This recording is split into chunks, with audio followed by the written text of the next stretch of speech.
자, 오늘 전체적인 시장이 좀 떨어졌는데 장마감 후 소프트웨어 섹터들이랑 광학 그리고 반도체들이 오르고 전체적으로는 좀 시장이 약했습니다. 그런데 장외 거래에서 애프터장에서 오늘 떨어졌던 거를 싹 다 말아 올렸는데 0.39% 상승하고 있고요. 그 이유가 타코 투스데이라고 얘기를 하면서 트럼프 대통령이 또 타코를 했기 때문에 시장이 반등을 하고 있습니다.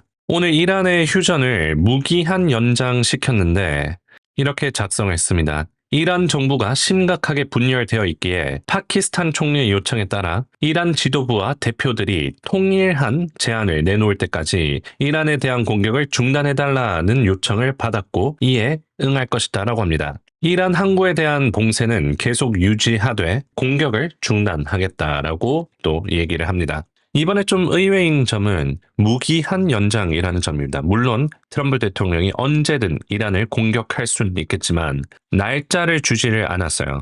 그 이유가 최근에 미국이랑 이란 협상에 대한 정보를 굉장히 정확하게 보도를 해온 알레이나 트린이라는 기자에 의하면 트럼프 대통령은 계속해서 외교적인 해결책을 우선시하고 있고 미국 행정부는 합의가 가능하다면 물리적인 타격을 다시 하는 것을 원하지 않고 있다라고 얘기합니다. 그리고 지금 이란 협상팀이랑 이란 혁명수비대랑 분열이 있는 상황이고 최종적으로 누가 이 합의안에 승인할지에 대한 의문이 제기되고 있습니다. 트럼프 대통령이 언제까지 이 휴전이 종료를 할지에 대한 정보를 주지 않았기 때문에 이란이 질질 끌 수 있는 비밀을 제공할 수 있다는 점이 좀 문제점이라고 합니다. 근데 그거에 대해서는 걱정을 할 필요 없는 게 트럼프 대통령 항상 말을 바꾸기 때문에 이번에 무기한적으로 시간을 줬어도 뭐 언제든지 내일 당장 협상을 해야 된다라고 얘기하든지 뭐 그렇게 할 수 있어요. 그거는 문제가 크게 될 것 같지는 않습니다. 그러면서 엑시어스에 의하면 트럼프 대통령이 오늘 연기시킨 이유가 무스타바 하메네이의 이란 최고 지도자가 명확한 지침을 내놓길 기다리고 있다라고 합니다. 그래서 한국 시간으로 목요일, 미동부 시간 수요일에 그러니까 내일 답변을 내놓을 것으로 예상하고 있다라는 보도를 이스라엘 소식통을 인용해서 보도를 했습니다.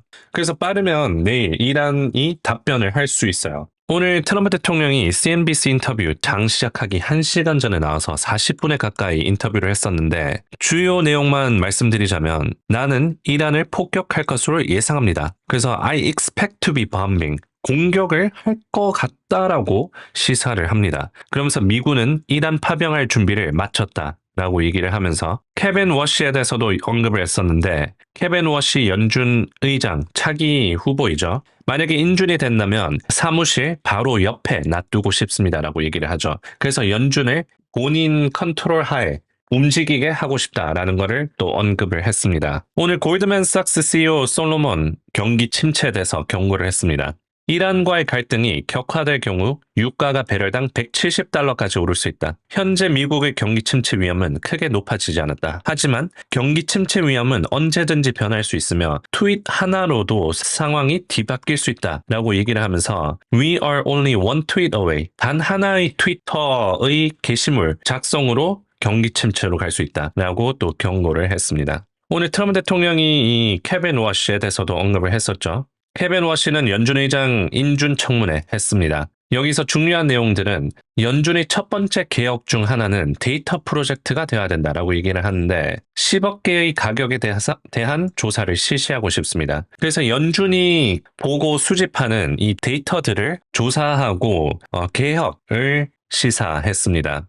그러면서 근원 인플레이션율에 가장 관심 있다라고 얘기를 하면서 최근에 헤드라인 물가지수가 오르고 있는데 근원 인플레이션을 보면 좋은 방향으로 가고 있다고 얘기하면서 좀 비둘기적으로 얘기를 했었고요. 그리고 디지털 자산은 이미 금융 산업의 근간을 이루고 있고 CBDC 중앙은행 디지털 통화를 도입해서는 안 된다는데 동의합니다. 라고 얘기하면서 어느 정도 암호화폐 친화적인 발언도 했었습니다. 자, 그래서 오늘 제일 중요한 내용은 트럼프 대통령이 이란에 대한 공격을 기한 없이 연장을 했다라는 점인데 그래서 애프터장에서 나스닥이 좀 반등을 다시 하고 있고요.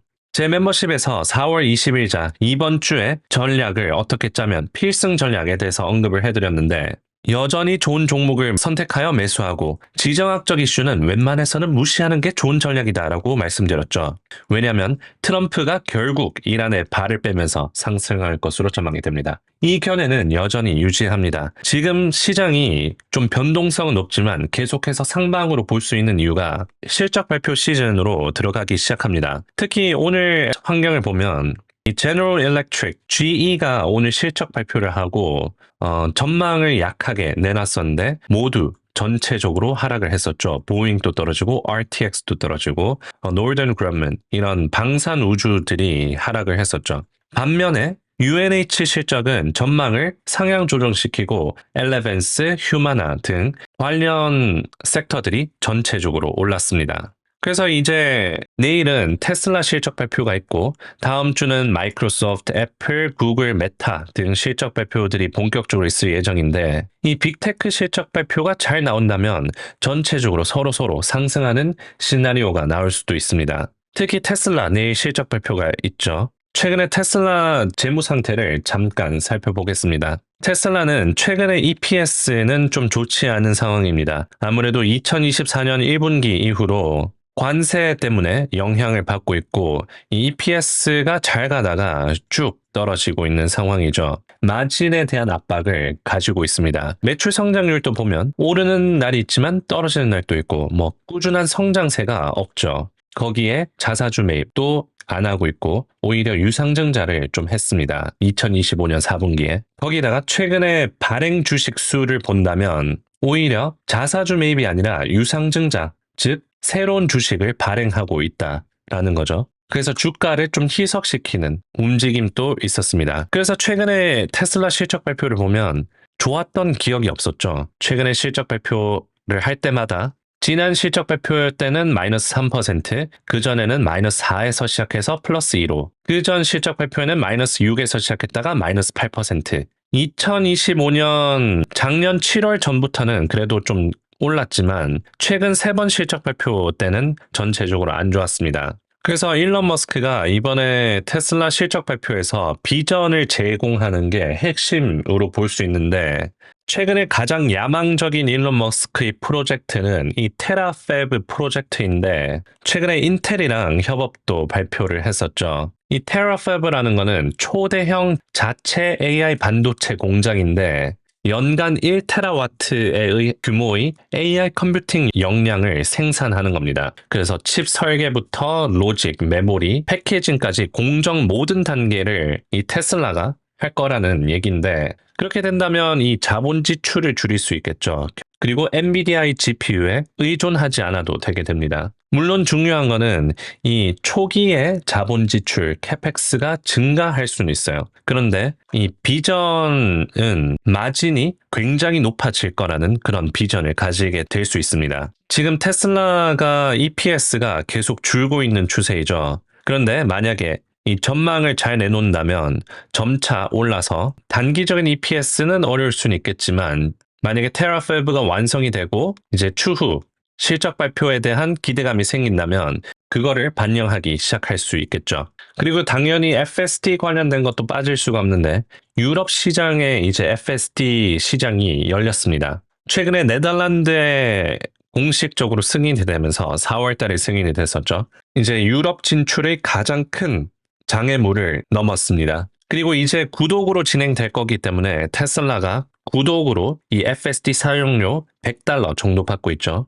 이게 점점 는다면 높은 마진율에다가 매출 성장에 대한 전망이 개선될 수 있습니다. 그리고 아직은 좀 먼 미래긴 하지만 휴머노이드를 언제 내놓을 것인지에 대한 업데이트도 들어볼 수 있을 것 같고요. 그래서 결국 테슬라는 이번 실적 발표에 대한 기대감이 클 수가 없는 상황입니다. 그래서 지금 테슬라가 빅7 중에서는 가장 많이 연간 수익률로 봤을 때는 떨어져 있는 상태이죠. 테슬라 주가를 보면 올해 마이너스 20%까지 갔다가 그래도 최근에 좀 반등이 나와서 저점에서 12% 가까이 상승 후 11% 연간 수익률, 여전히 나스닥 지수는 5% 정도 수익률을 보고 있는데 테슬라는 마이너스 11%입니다. 그래도 긍정적으로 생각한다면 지금 시장이 불장으로 넘어가려고 하고 있고 거기다가 테슬라가 이 시장에 유동성이 있는 거를 이끌어 모을 수 있는 그런 비전을 제시한다면 앞으로 계속 이번 분기 실적 발표 때 상승할 것으로 전망해 볼 수 있습니다.